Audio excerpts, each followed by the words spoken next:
I must warn you in advance, this video is going to sound extremely weird. It will sound extremely weird because I've been having weird thoughts lately. You know, after listening to Cyril Ramaphosa last night, it got my thoughts on another level. I did not sleep. I did not sleep. All I was thinking about is like, oh my goodness, South Africa does not deserve democracy. I know how some of you feel about democracy, and sometimes I don't blame you. But I'm going to tell you about me. I do believe in democracy. I believe in the spirit of democracy. I believe in the principles of democracy. I embody democracy myself. I mean, hello, I was taught from a very young age. Remember when I was sharing with you about the Constitution, how it was drummed down our brains? So as you grow older, you begin to see things in different perspective, but linked to the Constitution and democracy. But here's the thing. I think South Africa needs a radical change. And that radical change is going to have to start with our language. Yeah, the so-called ideology. Like I said, South Africa is a constitutional democracy. That's the political ideology of our country, with the supremacy of the Constitution, that there is no law that is above the Constitution. And if such did exist, it is invalid. I keep hearing some people, especially uneducated Ghanaians, about South Africa and the systems of South Africa. Yesterday, I posted a video about the Minister of Foreign Affairs, Dalayo Ablakwa, that is going to take South Africa to court. And then there was this one that came out and said, oh no, we are taking you to the United Nations. I was like, even better. Then he goes to say, well, we stand a better chance there. And I was like, yeah, you don't. Sorry. The United Nations does not interfere with the sovereignty of any of their member states, ever. And each member state is a sovereignty, and they have their own rule of law, constitutions, whatever you want to call it. But those members, they are the members of the United Nations for a reason, because there are some agreements that they've made that made them members of the United Nations. And secondly, the United Nations is not a court. Once again, proving to me that he's uneducated. Anyways, my point that I'm trying to make here is our language, our ideology. Do we keep constitutional democracy or we get rid of it? Remember, I always told you guys, especially you guys in the comment section, I know you are joking. I really know, because I'm not taking it seriously either. Where you say, oh, you know, run for president, run for president. I keep saying, be careful what you wish for. Because if I had to actually stand up and campaign to you to be the president of this country, I would burn it to the ground day one after I'm inaugurated president of the Republic of South Africa. To the ground. Of course, it's a hyperbole that I'm using here. And then rebuild it from scratch. That starts with the language. I think I will be comfortable for South Africa to become a democratic authoritarian, but pushing more on the authoritarian side than democracy, because the next thing that I would do, see how weird this video is becoming. The first thing that I would do, are you ready, is suspend the Constitution. I would suspend, I'm talking day one after inauguration. Suspend the Constitution. I know there's somebody saying, but you need 2/3 majority in parliament. Hey, when I'm going to campaign along like-minded people. Those like-minded people, I will also campaign on their behalf because we share similar thoughts. And they would agree with me that with democratic authoritarianism is something we're going to adopt. That suspension of the Constitution is something that we're going to do. So I got my 2/3 majority or overwhelming majority or whatever that I'm going to need. I have it with me, so don't worry about that. I would suspend definitely the Constitution of the Republic. The second thing that I would suspend is all the international agreements that South Africa engaged itself in.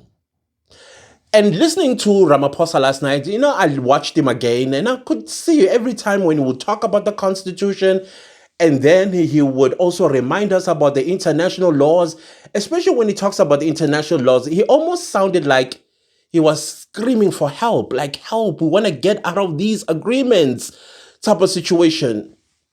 Me, day one, at the east wing of the union buildings, all suspended. That includes African Union, SADC, everything. Maybe I might hold up on some few things that I think they are imperative for us to remain in. Remember, we are still a democratic authoritarian. So that's the second thing that I would do. Oh, it gets worse, you guys. The third thing that I'm going to do is restore the 3,000 volt fence that surrounded South Africa once upon a time. I might actually make it 10,000 volts. And if anybody, and I mean anybody on whichever side, ever tries to tear it down, the soldiers have the license to shoot. There is no way that my national security of my country that I'm running is going to be compromised or jeopardized under any circumstances. That's what I would do. And it gets worse. The fourth thing that I would do, day one, at the east wing of the union buildings, is restore the death penalty. I will restore the death penalty. And I'm going to tell you the reason why I'm going to restore the death penalty. And then I will list crimes that will be subject to the death penalty. South Africa is in a very strategic geographical position. It might be too far, but nefarious people, they are quite patient and they have the money and the resources to utilize our route. And in the process of us being in this strategic geographical position, we are currently going through a lot. Drug trafficking, human trafficking. We are getting illegal foreigners coming from absolutely everywhere. And with porous borders, I mean, you have to ask yourself this question: what is a Pakistani and a Bangladeshi doing in South Africa when there is no war in either of these two countries? You see, things of that nature. And then these are the crimes that will be subjected to the death penalty. And this is mandatory, by the way. Corruption. I don't care what the scale of the corruption is. The point is, you would have harmed the people that entrusted me with their power.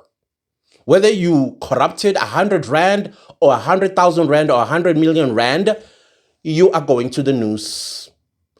And I was asking myself this question: do I believe in the judicial process for this one? And the other thought, remember, I'm an authoritarian president. In my head, I'm like, for what? I mean, you were caught with your hand in the cookie jar. There you go. And that way, it sends a message to any other government official that, ooh, let me walk the straight and narrow, because I might not get a trial type of situation. Yeah, I know. The Constitution is suspended. So Section 35 is suspended. Before you come out, Section 35, the Constitution says it's suspended. The entire guiding document, it is suspended. The second crime that will be subjected mandatory under the death penalty, it definitely is going to be men that forces themselves onto women and children of both sexes. I'm not going, they're Valenjena, no negotiations there. Before you go to the news, the first thing that I'm going to do to you, I'm going to chop it off. Even if it means Clantis has to leave the union buildings to where the castration happens, I would do it with my gloves already on. I will feed it to you. And then just when you have healed, then you take into the noose. Angizudlala nani. Angeke ngidlale nani. The fourth one. Is it the fourth or third? Let's see. Yeah, we're going to the fourth. Oh, by the way, when I talk about drug dealers, I'm talking anything that is in that industry, whether you are a drug trafficker, drug manufacturer, owner of a clandestine drug lab, working for them, rented out your property to the manufacturers, death penalty. Death penalty. And the thing is, when you are caught red-handed, there's no trial. Ayikho i-trial. Angikufuni in my country. The fifth one, treasonists. And when I say treasonists, that encompasses everything that might jeopardize the safety of South Africans and legal South African visitors. Anything that, like, it's when you look at it, this is treason. Like, for example, Home Affairs officials selling off our passports and identity and getting themselves corrupted by illegal foreigners. And I don't think there'll be any illegal foreigner under my watch. Not even one. But definitely Home Affairs officials and those that are in jail right now, and I happen to become president while they're still in jail, noose. You already been found guilty. You have destroyed this country. Secondly, the police, corrupt police. You see that lady that stole 2,000 rand from a driver. Death penalty. Angizudlala naye mina. Death penalty. Red-handed, she was caught. Red-handed. So there's no negotiations there. I'm sorry. Of course, the sixth one, murderers. You unalive another human being. Remember, Section 11 and 10 of the Constitution, which is right to dignity and right to life, respectively, suspended. So if you unalive, intentionally unalive another human being, noose, mlandele. Angizudlala nani. Honestly speaking, I won't. And then, of course, there will be other crimes because you know how people get creative?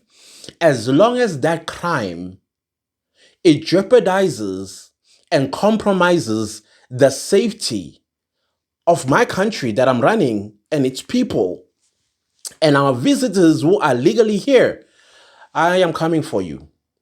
Cash in transit heists, konke, death penalty. I'm not going to play that game. Then I'll ask myself another question, like, what about the economy?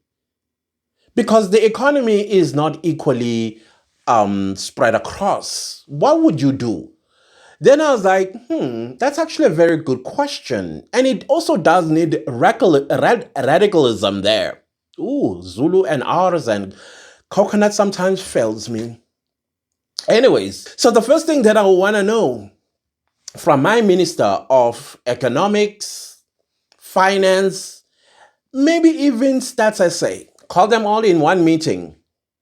And I want to know how much do we have in our purse as South Africa. That's the first thing.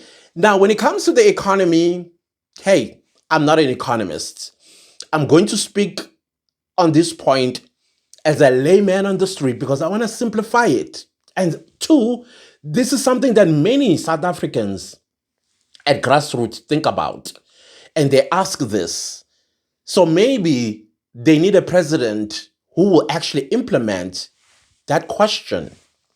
For example, how much do we have in our coffers? If I'm told we have, let's say, R1 trillion, my next question will be, How much of a loss will we suffer if we gave all the unemployed South Africans, I don't care what their races are, I don't care what their ages are, I don't care what their sexual orientation is, as long as, or the disability or ability, all I want to know is if we gave them all 1 million rand, and the condition is one, and it's a strict condition, establish businesses, become an entrepreneur, because 8.1 million, maybe not all of them are going to succeed. And yes, we would have made a loss because the business did not succeed. But we will also catch a significant number of them that actually succeeded. And the condition here is this million rand is not for your personal use. It belongs to the state. So the moment it goes into your account, and the next thing we see you in taverns, Louis Vuitton stores, and Range Rover car dealership, we are going to take it, no questions asked, and also return the vehicle and all those clothes. You will start spending your own money that you have generated from the million rand once you make a profit of at least 10 million rand a year. That is when you can start doing your Louis Vuittons. And then you bring back that 1 million rand to the state. Maybe you can pay it after 10 years of establishing your business. You'll be monitored because it's the state's money. It's not your money.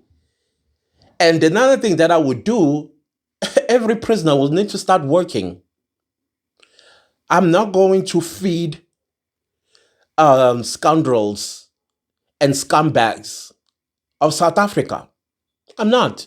They will have to go out there highly guarded. And they must also understand that if they cross a certain demarcation during work, they should expect a bullet. That's it.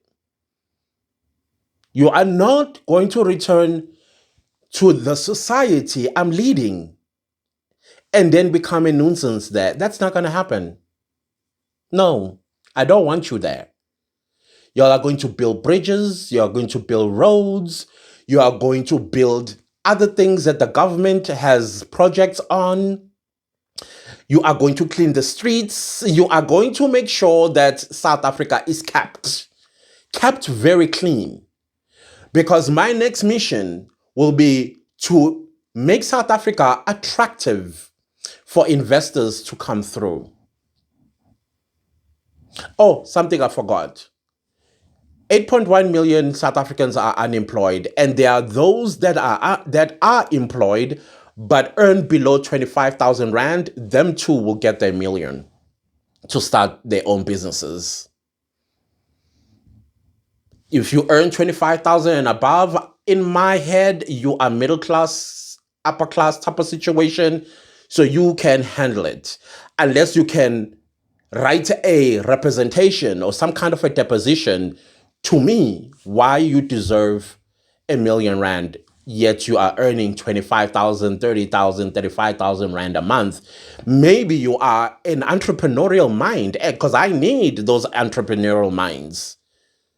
So I'm not going to throw the bathwater with the baby. I would still consider if indeed you have something that you require funds for and you can execute it successfully. I will give it to you. Trust me, I won't ask questions, but you need to convince me. Right. I know.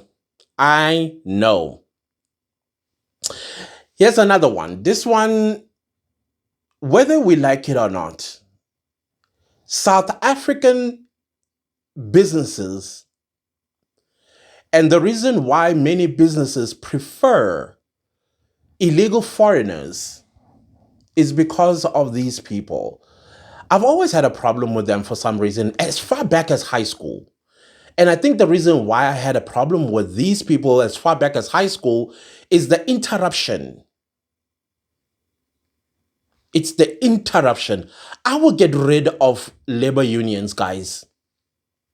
I will get rid of labor unions. However, I'm going to increase and make labor relations strong so that there is no interruption of production, especially out of the millions of rands that I just gave away of South Africans that are busy establishing themselves as well as the economy of the country and the workers. If those don't want the million, but they want to work, they don't interrupt the process.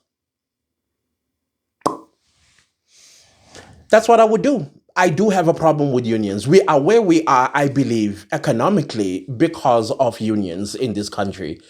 They serve no purpose. And I think those that have been members of unions can attest to this, because guess where you at watching this video? You are probably unemployed because your union sold you out at CCMA. I used to have a neighbor that I used to say to him, hey, you guys are always striking at SAA. Do you know that one day SAA will fall apart? And that was probably 15 years before it did. Yeah, 15 years before it did. And when it did, because COVID did not play games, he looked at me and says, hey, daughter, do you remember this conversation? I was like, funny. I was thinking about it the other day. He was packing up to go back home to his mother's house with his children and wife because of unions. Not in my administration. We're not gonna have it. Maybe after I'm done with my term. So in between, before we restore the Constitution, and before we restore the Constitution, we will also be working on getting rid of problematic sections of the Constitution, like highly problematic sections of the Constitution before we restore it. And it needs to be to our well, I'm an authoritarian, to my satisfaction. We need to work it to my satisfaction, where I say, okay, now we can relaunch the Constitution. But at least there will be systems in place that are going to protect South Africans from heinous crimes, from corruption, from anything that might jeopardize the success of this country. South Africa will still be beautiful. And South Africa will still be attractive to tourists, still be attractive to people that want to come and invest, because I will create that conducive environment. I'm definitely going to create that conducive environment. And then when we return to international treaties and agreements and all of that, they will be on condition. They will be on condition, as Botswana, as Tanzania, as Lesotho. They did exactly that. Like, we will join the international laws and all that stuff, but on conditions. So we will do the same thing. It's something that is commendable, in my opinion. The USA, same thing. And other European countries, Poland was the latest one that said, this thing of being liberal is not working for us. So definitely, that is what I would do as an authoritarian leader of this country. I don't know how long I'm going to run with this, maybe the whole 5 years. And if you thought I did a great job, oh my goodness, I was such a terrible president, then it's in your hands, because elections is something that I do believe in. I do believe in elections. So you can vote me out. Weird, right?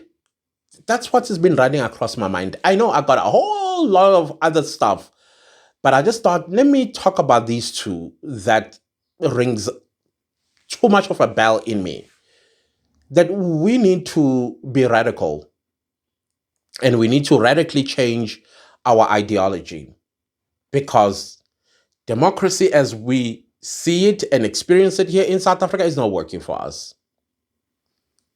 No, it's not working for us.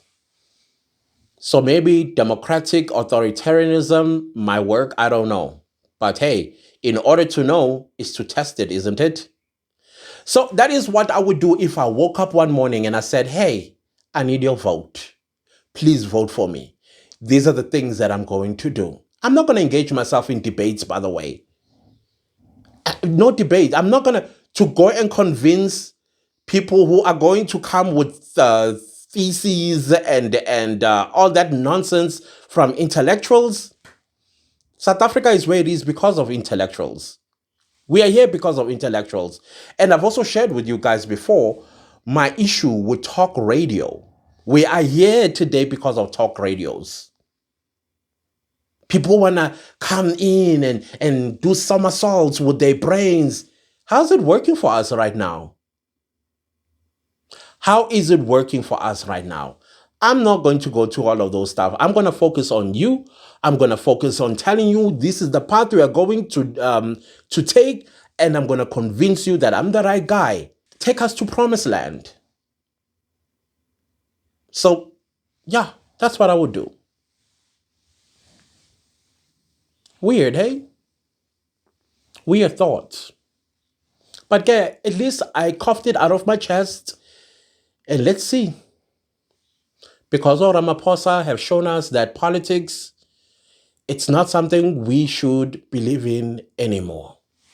That's what I heard. Anyways, fellow South Africans, enjoy the rest of your Monday and take care of yourselves. Goodbye.